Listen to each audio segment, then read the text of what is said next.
শুধু দর্শক মণ্ডলী, আমরা সমাজের বিভিন্ন স্তরের মানুষ নিয়ে কাজ করি। বিশেষ করে তাদের অভিজ্ঞতার কথাগুলো আমরা তুলে ধরি। দেশ ও জাতির স্বার্থে যারা কাজ করেন, বিশেষ করে ইন্টারনেটের যুগে, এখন সোশ্যাল মিডিয়ার যুগে, এখন ইউটিউবের যুগে, এখন দেশ বিদেশ সব কিছু হাতের মুঠোয়, ঠিক এমনই একজন আমাদের বাংলাদেশি নাগরিক, বাংলাদেশে যার জন্ম, এই বাঙালি ছেলে, সে তার দীর্ঘদিনের অভিজ্ঞতার কথা নিয়েই আজকে জাতীয় প্রেস ক্লাবের সামনে দাঁড়িয়েছেন, সাংবাদিকদের শরণাপন্ন হয়েছেন এবং রাষ্ট্রকে জানান দেওয়ার জন্যই সে জাতীয় প্রেস ক্লাবের সামনে দাঁড়িয়েছেন। আপনি আপনার নাম পরিচয় দিয়ে বলুন। ইসলাম, আমি একটা এনজিও পরিচালনা করি। আমি এনজিও সভাপতি। এই এনজিওটার রেজিস্ট্রেশন 1986 সাল, অর্থাৎ বাংলাদেশের প্রথম সারির একটা এনজিও। এবং আমি ইঞ্জিনিয়ারিং কন্ট্রাক্টারি করি। আমার কন্ট্রাক্টারের ইঞ্জিনিয়ারিংয়ের ফার্মের নাম 4M ইঞ্জিনিয়ারিং, এবং আরেকটা হচ্ছে HSS ইঞ্জিনিয়ারিং। আমি দীর্ঘদিন যাবৎ সরকারের বিপুল পরিমাণে ভ্যাট ট্যাক্স দিয়ে আসছি। আমার এবারও গত রিটার্নের জমায় আমার ভ্যাট এবং ট্যাক্স প্রায় আমি 6 লাখ টাকা প্লাস দিয়েছি। 6 লাখ টাকা আমি সরকারকে দিয়েছি। আমি দীর্ঘদিন গবেষণা করে নদী সাগর নিয়ে মানুষের কর্মসংস্থানের লক্ষ্যে আমি একটা প্রকল্প তৈরি করেছি, যে প্রকল্পটা বাস্তবায়ন করলে কোটি কোটি লোকের কর্মসংস্থান হবে। এবং এই প্রকল্পটা বাস্তবায়ন করলে দেশের অর্থনৈতিক চাক্কা ঘুরে দাঁড়াবে। দেশের বিদ্যুৎ ঘাটতি থাকবে না, দেশে মাছের উৎপন্ন প্রচুর পরিমাণে হবে। আমার দেশের মাছ আমি মনে করি সারা পৃথিবীতে চালানোর পরেও আমার রিজার্ভে থাকবে। আমার দেশে যে খাদ্যশস্য, যেমন হচ্ছে শসা, লাউ, কুমড়া, টমেটো, বিদেশে রপ্তানি করা যাবে। এবং মাংস, যেটা হচ্ছে হাঁস বা মুরগি চাষ করা যাবে, সেটা মাংস বিদেশে প্রসেস করে রপ্তানি করলেও আমার দেশের চাহিদা মিটিয়ে বিদেশ থেকে কোটি কোটি টাকা বৈদেশিক মুদ্রা আসবে এবং প্রচুর লোকের কর্মসংস্থান হবে। আমাদের দেশে যে নদী এবং সাগরটা আছে, সাগর সীমানা হচ্ছে 1,21,000 সামথিং বর্গ কিলোমিটার। এটার 0.5% ব্যবহার হচ্ছে না, টোটাল ওয়েস্টেজ পড়ে আছে। এবং নদীর সীমানা হচ্ছে 24,000 সামথিং বর্গ কিলোমিটার, সেটাও 1% বা 0.5% ব্যবহার হচ্ছে না।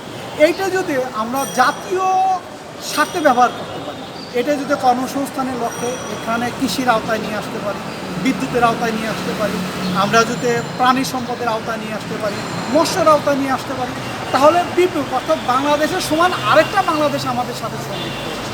আমি এর আগে দেখেছিলাম যে বিদ্যুৎ প্রতিমন্ত্রী উনি একটা পেপারে বৃত্তি দিয়েছিলেন যে নির্ভরযোগ্য ভূমি না থাকার কারণে সৌর প্যানেল হচ্ছে না, কারণ ভূমি সম্পদ আমাদের দেশে কম। তো আমি যদি নদীটা সৌর প্যানেলের আওতাভুক্ত নেই, আমি যদি সমুদ্রটা নেই, তাহলে আমার কোনো ক্ষতি হবে না। এই ক্ষেত্রে সমুদ্রের কোনো পানির ক্ষতি হবে না, নদীর কোনো পানির ক্ষতি হবে না, নদীতে যানবাহন চলাচলের কোনো সমস্যা হবে না, স্রোতের কোনো সমস্যা হবে না, বরঞ্চ লাভ হবে, নদী ভাঙন রোধ হবে। দেশের নদী ভাঙনে প্রচুর পরিমাণে ভূ সম্পদ নষ্ট হচ্ছে। শুধু তাই না, মাছ চাষ করার কারণে আমাদের দেশে প্রচুর ধানি জমি নষ্ট হয়ে সেটা পুকুরে পরিণত হচ্ছে। আমাদের দেশে উৎপাদিত মাংস এবং মাছ বিদেশে যায় না, এর একটা কারণ এটা অর্গানিক কোনো কিছু ব্যবহার করে না, টোটাল রাসায়নিক ব্যবহার করে। এই জন্য বিদেশে এই খাবারগুলো নেয় না। আমি যেটা করতে চাচ্ছি সম্পূর্ণ অর্গানিক, এখানে কোনো প্রকার রাসায়নিক না। এবং এই মাছ এবং হাঁসের খাদ্য হিসেবে দেশের সিটি কর্পোরেশনের যে ময়লাগুলো আছে, ঢাকা হোক, রংপুর, বগুড়া, দেশের সমস্ত যে ময়লাগুলো আছে, এর জন্য একটু সিটি কর্পোরেশন প্রচুর পরিমাণে সমস্যা আছে। এই ময়লাগুলো আমি একটা পোকা চাষ করবো বা এখন করতেছি, সেই পোকাটার নাম হচ্ছে ব্ল্যাক সোলজার। সেই ব্ল্যাক সোলজার এই পোকাটা খাবে, এই ময়লাটা খাবে। এই ময়লা খাওয়ার পর সে লার্ভা বা ডিম দিবে। এই ডিম থেকে মাছের খাদ্য তৈরি হবে, এই ডিম থেকে মুরগির খাদ্য, হাঁসের খাদ্য তৈরি হবে।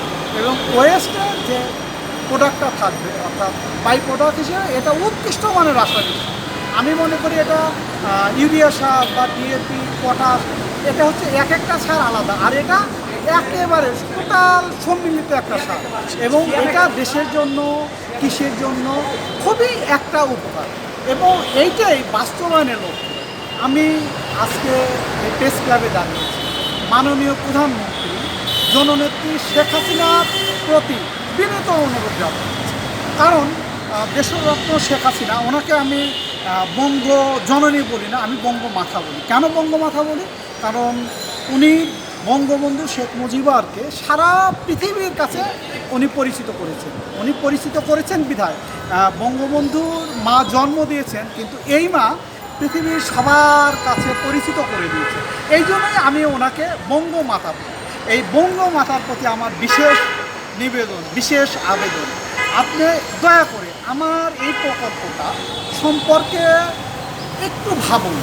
একটু বিনীতভাবে আরও নিবেদন করছি যে আমার কথা মিথ্যা হতে পারে। দেশে যারা এক্সপার্ট আছে বিদ্যুৎ মন্ত্রণালয়, দেশে যারা এক্সপার্ট আছে কৃষি মন্ত্রণালয়, দেশে যারা এক্সপার্ট আছে মৎস্য মন্ত্রণালয়, এনাদের সাথে আমাকে একটা আমার মিটিংয়ের ব্যবস্থা করে দেন। মিটিং করার পরে ওনারা যদি বলে যে না আমার প্রজেক্টটা ঠিক, আমি ঠিক, বাস্তবায়ন করলে দেশে কোটি কোটি লোকের কর্মসংস্থান হবে, অর্থনৈতিক চাকা ঘুরবে, তবে আমাকে তখন ছোট্ট পরিসরে একটা অনুমতি দিলেন। অনুমতি আমি যদি 100% দেখাতে পারি তাহলে দেশের ব্যাপকভাবে আমাকে অনুমতি দিলেন। এবং আমি ব্যক্তিগতভাবে যতটুকু জানি মাননীয় প্রধানমন্ত্রী উনি কৃষি বান্ধব। উনি ওনার গণভবনে উনি কৃষিকাজে অনেক কাজ করেন। আমি একটা প্রতিবেদনে দেখেছি